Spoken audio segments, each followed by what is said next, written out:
Պարոն Թորոսյան, տեսեք, դուք ձեր զեկույցում նշեցիք, որ ինչպես միշտ քաղաքացիներն են մեղավոր։ Այսինքն կոնկրետ դեպքում մի կողմը պետությունը որպես գործատուի ոչնչով մեղավոր չի։ Այդ հավաստիացումները մենք այս դահլիճում ձեր ներկայությամբ շատ ենք լսել փոխոստիկանապետի կողմից, որ ID քարտերի հետ կապված խնդիր չկա։ Այդ դեպքում ես խնդրում եմ բերեք անջատենք։ Ինչքանն է եղել քաղաք։ Ես չեմ կարծում, որ մեկ ունեն ID քարտ եւ աշխատող լինի գործատու կոնկրետ ձեր մոտ։ Եվ ինքը էլեկտրոնային եղանակով պայմանագիր չկնքի։ Դա կոնկրետ անժխտելի ոստիկանության տվյալ ծառայության մեղքն է, որի արդյունքում չէ կարողացել ծրագիրը ձեր սահմանված ժամկետում իրականացնել։ Բերեք ճիշտ ասենք, կամ եթե կա քաղաքացիների մեղքով, եւ ես այդ ժամկետներն էլ համաձայն չեմ։ Դուք պետք է վերանայեք հետեւս, որտեղ բազմաթիվ այսպիսի ժամկետներ եղել, որի արդյունքում երկարացվե եւ ոստիկանությունը չի։ Ես գիտեմ բազմաթիվ հերթեր հունիս ամսին, մարդ հերթագրվել է հունիս ամսին, որ պիտի ID քարտի համար եթե ID քարտ ստանա։ Պարոն Ղազարյան, ոչ մեկ չասաց, որ քաղաքացիները մեղավոր են,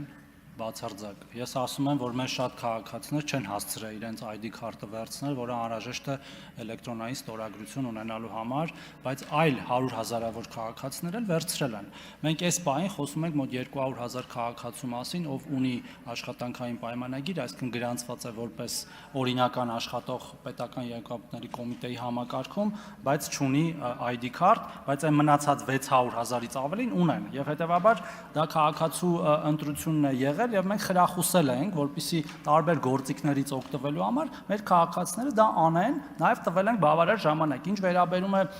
թողարկման խնդիրներին, մենք չենք վարանը դրա մասին խոսել, այո, այս ազգային ժողովում, այդ թվում նաեւ երբ որ ես падգամավոր էի, մենք մեր գործընկերների հետ բազմիցս խոսել ենք բիոմետրիկ անձնագրերի եւ նոր ID քարտերի համակարգի ներդրման կարեւորության մասին, այդ թվում նաեւ միջազգային հարցեր լուծելու մեր վիզաների ազատականացում եւ այլն, եւ նորից եմ կրկնում, մենք հասել ենք արդեն մեր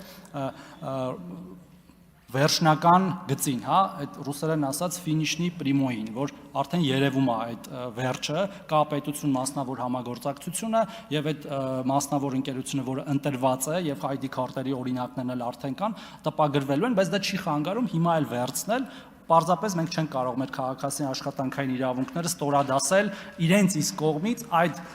քարտը չվերցնելուն, հա, մենք իրենց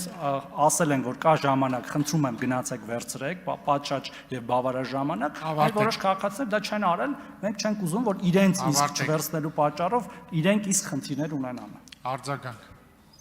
Պարոն Թորոսյան, իհարկե, որ այդ քաղաքացիները պետք է անկախ պայմանագրի կնքման ձևից պետք է շարունակեն իրենց աշխատանքը, դա լինի թղթային, թե էլեկտրոնային, որտեղ պետությունը, սահմանադրությունը ասում է առաջին այդ մարդու շահերը պետք է գործատուն, բայց դուք օրդորելուց եւ պարտադրելուց օրենքով նաեւ պետք է պայման ստեղծեք մարդու համար, որ կարողանա մարդը ձեր առաջարկող պայմանից օգտվի։ Այսինքն դու մի կողմից պարտադրում ասում եք պարտադիր էլեկտրոնային ստորագրությունը, մյուս կողմից այդ մարդկանց համար հնարավորություն չեք տվել ողջամիտ ժամկետում կարողանան ձեր կողմից կամ կառավարության որոշում, հետեւաբար դուք այն ժամանակ ճիշտ չեք գնահատել այդ ռիսկները։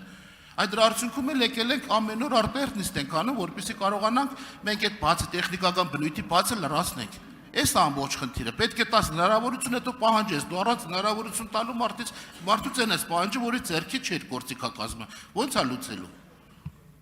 Պարոն Ղազարյան, ինչպես նշեցի, թե այս գործիքից օգտվելու համար օրենքը ընդունվել է դեկտեմբերի 4-ին 2024 թվականի եւ լայն հանրային իրազեկման աշխատանքներ է իրականացվել։ Համակարգը նախագծվել եւ ներդրվել, այսինքն այն աշխատում է, բավարար ժամանակ է եղել նաեւ այլ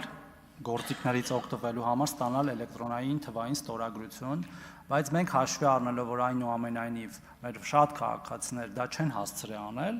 խնդրում ենք ձեզ ազգային ժողովին թույլ տալ մեր այդ քաղաքացիներին այդ ամենը անել ավելի սահուն, մեղմ, առանց ստրեսերի ռեժիմով։ Շնորհակալություն։